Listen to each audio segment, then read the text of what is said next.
আমি তো এমনিতেই গরিব, আমার অ্যাকাউন্ট নম্বরে কেউ যদি ভুল করে 50 লাখ টাকা দিয়ে দেয় বা চলেই আসলো, তাহলে আমি প্রথমে 5 লাখ টাকা দিয়ে একটা গাড়ি কিনবো।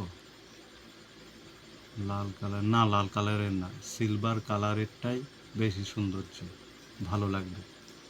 তারপরে বাকি 6 লাখ টাকা হচ্ছে আমি গরিব দুঃখীদেরকে দান করে দেব।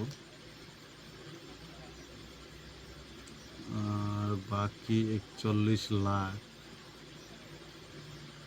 একটা ভালো বাড়ি বানাতে গেলে তাহলে 20 লাখ টাকা দিয়ে একটা যদি ভালো বাড়ি তৈরি করি। আর বাকি দ্বারা একটু ক্যালকুলেটটা ধরি, 5 লাখ, 6 লাখ, 20 লাখ, তাহলে হলো 31 লাখ, তাহলে থাকে 19 লাখ। বাকি তাহলে বইয়ের জন্য একটা আইফোন 50 প্রো ম্যাক্স 1.5 লাখ টাকা, তাহলে ভাঙড়ি থাকে থাকলো 17.5 লাখ। আচ্ছা, 17.5 লাখ দিয়ে কী করবো?